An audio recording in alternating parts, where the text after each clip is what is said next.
Hello. Thanks for agreeing to set up this interview. As you know, we only have a short amount of time, so let's go ahead and get started right away. Alright. Now, I know that you've been involved in some work on community issues. Can you tell me what attracted you to the community issue that you chose at the beginning of the semester? So at the beginning of the semester I chose First Robotics as my community, and the reason I chose that was because our instructor told us to pick a community issue that we'd be really passionate about and it'd be easy for us to talk about. And FIRST has been something I've been involved in for 3 years now. Well, this will be my 4th year, but I'll be a mentor this time. And yeah, I just thought that robotics was easy for me to talk about. And like my last year of it, I was a strategy lead with a friend. And because of what we did, like we would tell the team what to do with strategy-wise, and that really worked out for our team, and we were actually able to take out a win on it at a regional because of that. Okay, thank you.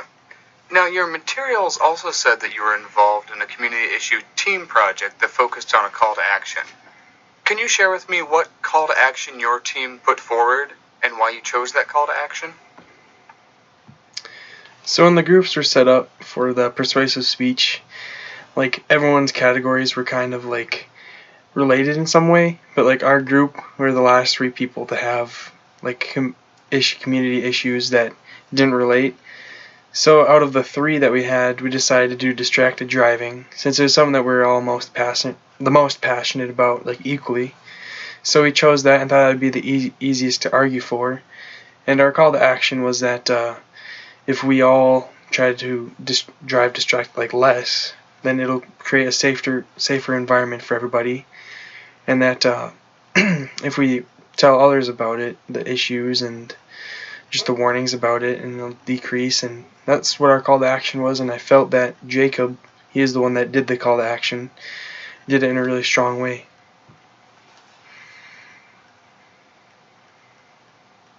I see.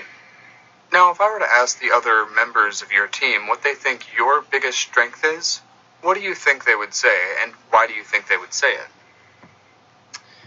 If you asked my group members like what my strength was in regards to public speaking, I'd feel that they'd say that my confidence and eye contact within public speaking is my strongest, because when we did a practice before like our actual speech, it was only like 2 minutes, and they had me start and by opening the speech, and they thought I did a really strong opening, so I thought that I would do that for the actual speech. And so I decided to do that. So that's where I think they would like comment on my strength, and that's why they would believe that that's my strength, especially since I've been improving since the beginning of the semester. It's been greatly increased, especially since the first speech.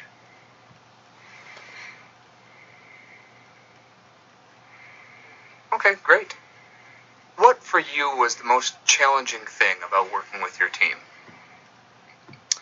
The biggest challenge working with the team would have to be making sure everyone does their part. And to make sure that everyone does that, I was actually I asked for their phone numbers before we split up, because like the speech was due in 2 weeks. And I made sure that like I'd text them reminders when things were due, and I thought that was really effective because we were able to get everything done, and the speech went really well for our group.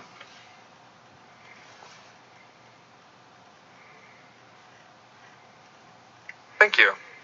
Okay, last question. In 30 seconds or so, tell me what your biggest takeaway was from COMM 110 this semester. What will stick with you and be useful to you? The biggest takeaway for COMM 110 would have to be like the relevance to the audience. This is like kind of a cliche answer because it's been like the biggest thing since like the first week. It's always like they always say the audience is the most important part in speaking, and that's just stuck with me because like in any situation, no matter who it is, like the audience, just like in a one-on-one, in a workplace, or like in front of like 1,000 people, you have to make sure you know who you're talking to, and that'll change the outcome of the speech and what you should build your speech upon.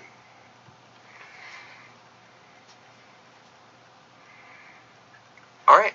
Well, thank you so much for taking the time to talk with me. We'll probably be in touch with you in the next few weeks or so. Take care. All right. Thank you.